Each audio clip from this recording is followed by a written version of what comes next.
Hello and welcome to Daily Dose Radio, a 5-minute-a-day podcast studying the Psalms verse by verse, recorded here in the dining room of the Bible Bistro, located in Sharonville, Ohio. Hey there friends, welcome back to Daily Dose Radio here in the Bible Bistro. Well, today we're looking at Psalm 120, today verses 3 and 4, and we're still on the tongue. Yeah, we start with the tongue yesterday.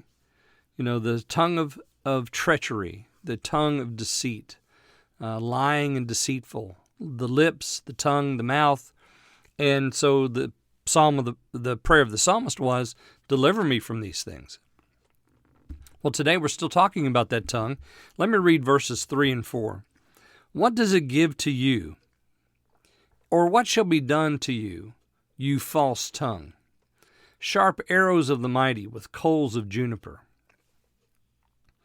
Now, this might seem difficult or maybe simple, depending on how you look at it, but the idea, of course, is the tongue. Something's being said about it here. What shall be given to you? What shall be added to you, O you deceitful tongue, or false tongue? King James has false tongue. I have in my translation treachery, tongue of treachery. So this is a rhetorical question, and the answer is, well, nothing's going to be given except what the tongue produces, which is sharp arrows and coals, right? Really, the tongue of treachery, the tongue of deceit, the tongue that does damage, what does it do? Well, it pierces and it burns. I mean, that's what it does. We know it in ourselves when we speak those things, and we know it in others. We see it clearly in others when they speak those things. It does nothing but pierce and burn. That's why I say, to be careful around your children how you talk, because you don't want your words to be like arrows that pierce and burn, because they will be scarred. They will be tattooed by those things for life. You need to be saying to them things that are encouraging, words that are meaningful, words that promote health, not words that damage. So, the idea is that the tongue that speaks these things, they're going to get something out of it. What are they going to get out of it? The only thing they get out of it is piercing and burning. That's it. That's the only thing they're going to have. There's no advantage. There's no treasure to be won. There's no advantage to be gained. It's only distress, and distress for the one who speaks it as well as the one who hears it. Now, there's also the idea that, there are two parts to this. Number one is this could be spoken to the ones who are lost and dead in sin, that all they're going to ever see is sharpness and burning, because that's the destination of all those who reject Christ. They're going to a sinner's hell, and there's nothing there but sharpness and burning for them.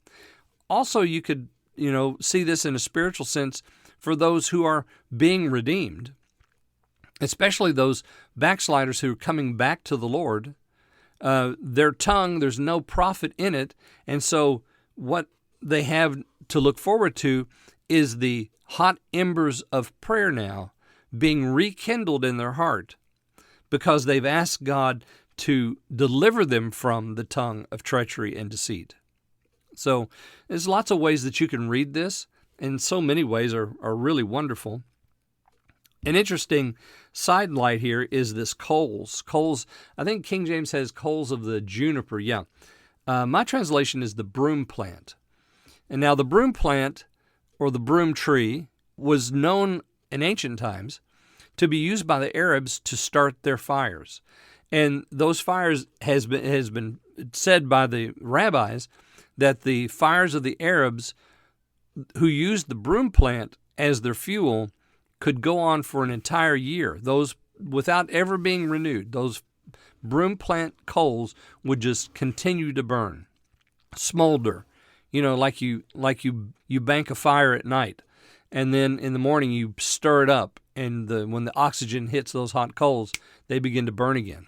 Well, that's the idea here, that these coals never really go out. So they're hot coals of a plant that can sustain that heat for a very long time, which, of course, lends to the idea of an eternal judgment on the deceitful tongue, and also lends itself to the idea of the tongue that is ignited in prayer, and that just goes on forever as well, in this life and in the next. All right, well, join me tomorrow. We'll look at verses 5 and 6 here on Daily Dose Radio. Thanks for listening to Daily Dose Radio. For more fresh and delicious Bible studies, podcasts, books, and more, check out the Bible Bistro online and on YouTube.